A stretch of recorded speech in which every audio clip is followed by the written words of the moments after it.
नमस्कार। मैं नृपेन हर्ष ज्योतिष कलश यूट्यूब चैनल से आपका हार्दिक स्वागत करता हूं, अभिनंदन करता हूं। कर्म का फल भोगना नियति का क्रम है और उसी कर्म फलदाता शनि की पुनः वापसी हो रही है 30 साल बाद मेष राशि में। मेष राशि में शनि की साढ़े साती, क्या पॉजिटिव रिजल्ट मिलने वाले हैं मेष राशि के जातकों को और क्या नेगेटिव रिजल्ट शनिदेव देके जाएंगे, आज इसी पे ये वीडियो रहेगा। तो मेष राशि के जातकों के लिए ये वीडियो विशेष रूप से लाभप्रद रहने वाला है। हम बात करते हैं शनि की साढ़े साती का प्रभाव मेष राशि पर। बिल्कुल 2025 जो है मार्च 30 2025 को जब शनि जो है मीन राशि में प्रवेश करेंगे, उसी दिन मेष राशि के जातकों की शनि की साढ़े साती का प्रथम चरण शुरू होगा, जिसका अंतिम चरण जो है 31 मई 2032 को होगा। और शनि, जैसा कि आप जानते हैं कि न्याय के देवता हैं, अनुशासित देवता है और धर्म अनुसार और कर्मों के अनुसार फल देने वाले जो है देव हैं। वही मेष राशि की अगर मैं बात करूं तो मेष राशि के स्वामी मंगल है। एग्रेशन, आत्मविश्वास से लवरेज और अत्यधिक एग्रेशन होने के कारण से क्रोध में जल्दी आ जाते हैं। तो इस साढ़े साती के दौरान मेष राशि के जातकों को ये मैं सलाह देना चाहूँगा कि आपको अपने विवेक पर और अपनी बुद्धि के जो है इसके निर्णयों पर जो है आपको सफलता मिल सकती है। अगर आप अपने क्रोध पे नियंत्रण करें तो आपको साढ़े साती के जो है परिणामों में कुछ राहत मिल सकती है। एग्रेशन में आप कंट्रोल करें, आप लाभ की स्थिति में रहेंगे। अब शनि जो है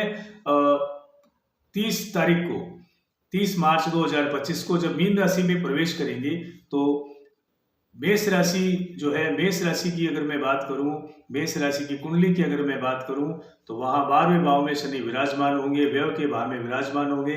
और 12वें भाव जिसे विशेष रूप से खर्च का भाव, मोक्ष का भाव, आत्मिक उन्नति का भाव और उसके साथ साथ महत्वाकांक्षाओं का भाव कहते हैं।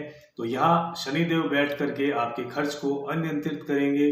खर्च बढ़ सकते हैं, आपके खर्च में बढ़ोतरी हो सकती है, साथ ही महत्वाकांक्षाएं आपकी बढ़ सकती है। तो शनि जब भी अपनी साढ़े साती महादशा और ढैया के अंदर जब आते हैं तो परिश्रम के अनुरूप जो है फल देते हैं। आपको परिश्रम के अनुसार जो है शनिदेव जो है उसका फल जो है बड़ी धीमी गति से देते हैं। अथक परिश्रम के बाद में परिणाम जो है उसमें देरी होती है, लेट परिणाम आते हैं। तो ये सब शनिदेव जो है इस बार आपके साथ करने वाले हैं। तो आप धैर्य रखें, धीरज रखें और विवेक से जो है निर्णय लेवें। आप अत्यधिक जल्दबाजी में अगर कुछ निर्णय लेंगे तो वो आपके लिए नुकसानदायक हो सकता है। व्यय भाव में शनि का विराजमान होना आपको बाहरी क्षेत्रों से लाभ दे सकता है। आपके बाहरी परिवार से बाहर के जो रिलेशन हैं उनसे आपको लाभ हो सकता है, बाहरी रिश्तेदारों से आपको लाभ हो सकता है, आपके फ्रेंड सर्किल से, चाहे वो व्यवसायिक क्षेत्र हो, पारिवारिक दृष्टिकोण से हो, तो वहाँ से आपको लाभ मिलेगा। वो लोग आपको जो है आपके लिए सकारात्मक रूप से जो है आपके सपोर्टिंग में रहेंगे। अब बात करते हैं अगर आप कोई भी निर्णय जो है जल्दबाजी में अगर लेते हैं अपने रोजगार के क्षेत्र में, व्यवसाय के क्षेत्र में, तो आप नुकसान की स्थिति में रहेंगे। और अगर आप कोई भी परिवर्तन करना चाहते हैं तो यहाँ मैं कहना चाहूँगा मार्च से पहले पहले आप परिवर्तन करें, क्योंकि मार्च के बाद में अगर आप कोई डिसीजन लेते हैं तो अपने विवेक से लेवें, क्योंकि उसके परिणाम आपको नकारात्मक मिल सकते हैं। क्योंकि 30 मार्च को शनि की साढ़े साती का पहला चरण जो है वो शुरू हो जाएगा। तो आपको कैरियर में और व्यवसाय में सावधानी रखनी होगी और विवेक से कार्य करना होगा। 2025 में अगर आप अपना स्थान परिवर्तन करते हैं, जन्म स्थान अगर आप छोड़ते हैं, तो आपको शनि की नकारात्मक जो है परिणामों में कुछ राहत मिल सकती है। और अगर आप विवेक से, धैर्य से और धर्म अनुसार परिश्रम करते हुए अगर कार्य करते हैं तो आपको कहीं जाने की जरूरत नहीं है। आप अपने यथास्थान पर रहें और स्थितियों के अनुकूल होने का जो है इंतजार करें। अब बात करते हैं शनि की, जैसे 3 दृष्टियां होती है। शनि की जो 12वें भाव में शनि आपके बैठ करके तृतीय दृष्टि से आपके जो है वो धन भाव को देखेगा, यानी सेकंड हाउस को देख रहे हैं, द्वितीय भाव को। और द्वितीय भाव में जाने के कारण से आपको धन लाभ हो सकता है, आर्थिक रूप से आपको अवसर मिल सकते हैं। लेकिन यहाँ मैं फिर कहना चाहूँगा आर्थिक उन्नति हेतु आप लोभ और लालच जो है अपने मन में लेके ना आए और किसी का अहित करते हुए आप आर्थिक उन्नति अपनी ना करें, क्योंकि ये आपको नुकसान दे सकती है। इसलिए अब धर्म अनुसार जो कार्य आप करेंगे उसमें आपको लाभ मिलेगा, आर्थिक उन्नति के अवसर देंगे शनिदेव यहाँ पे आपको। आपके रोजगार में, आपके व्यवसाय में आपको आर्थिक उन्नति के अवसर भी यहाँ देंगे। अपनी तृतीय दृष्टि से, तीसरी दृष्टि से आपको लाभान्वित करेंगे। तो आप कार्य क्षेत्र में जो है आपको अच्छा श्रेष्ठ प्रदर्शन करने का मौका मिलेगा। लेकिन अत्यधिक जो लोभ, अत्यधिक लालच को आप अपने दिमाग में, मस्तिष्क में रखकर कार्य न करें, अन्यथा आर्थिक लाभ की जगह आप नुकसान कर बैठ सकते हैं अपना। तो विवेक से काम करें। अब बात करते हैं शनि की दूसरी दृष्टि जो है, सातवीं दृष्टि की अगर मैं बात करूं तो वो दृष्टि जो है आपके 12वें भाव में शनिदेव बैठ करके, सातवीं दृष्टि जो है वो आपके छठे भाव में रहेगी। छठे भाव में ये दृष्टि होने के कारण से आपको यहाँ कुछ जो है स्वास्थ्य के कुछ इश्यूज हो सकते हैं, क्योंकि छठा भाव रोग का भाव है। वहाँ आपको शनि जो है अचानक से कुछ हेल्थ इशू दे सकता है। तो यहाँ मैं कहना चाहूँगा कि आप अपने खान पान में विशेष ध्यान रखें, आहार विहार में विशेष ध्यान रखें, क्योंकि यहाँ शनि आपको सेहत को बिगाड़ सकता है। सेहत में कुछ अप डाउन्स आपको देखने को मिल सकते हैं। और अगर आप किसी के साथ पार्टनरशिप में हैं तो बिल्कुल अपने संबंधों और अपने रिलेशन को जो है आप मेंटेन करते चले, एग्रेशन में आप ना आए, क्योंकि यहाँ जो भी जातक जहाँ जिनके पार्टनरशिप में कुछ काम कर रहे हैं वहाँ कुछ समस्याएं जो है उत्पन्न हो सकती है। शनिदेव कुछ प्रॉब्लम क्रिएट जो है अपनी इस दृष्टि के कारण कर सकते हैं। तो अपने विवेक और बुद्धि से जो है निर्णय लें और अपने रिश्तों को मेंटेन आप करते हुए चले, ज़्यादा लाभ की स्थिति में आप रहेंगे।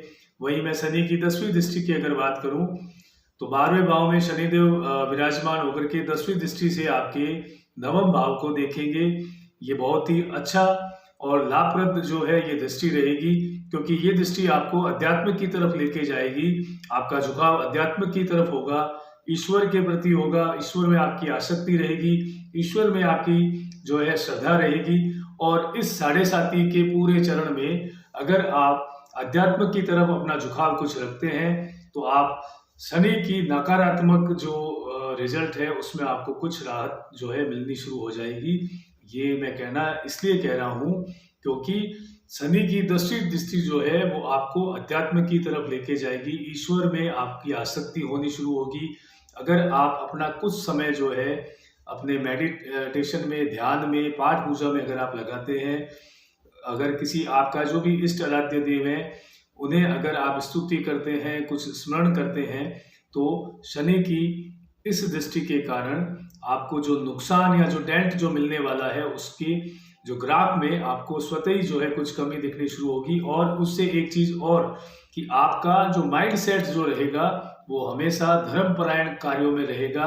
आपकी बुद्धि और आपका विवेक जो है आपको गलत कुछ कार्य होने से आपको रोकता रहेगा। तो ये जो चीज आपकी डेवलप होगी, इससे जो है आपको अदर जो सेगमेंट है, चाहे वो आर्थिक रूप से है, चाहे व्यापारिक दृष्टिकोण से है, चाहे पारिवारिक दृष्टिकोण से है, तो आप न्यायोचित और धर्मपरायण प्रवृत्ति के जो है रहेंगे, तो इससे आपको लाभ भी मिलना शुरू होगा। अब बात करते हैं शनि की इस साढ़े साती के जो प्रथम चरण के कारण से जो नेगेटिव इम्पैक्ट आएगा या जो प्रॉब्लम्स क्रिएट होगी, तो उस सब चीज़ों को देखते हुए मेष राशि के जातकों को क्या उपाय करना लाभप्रद रहेगा।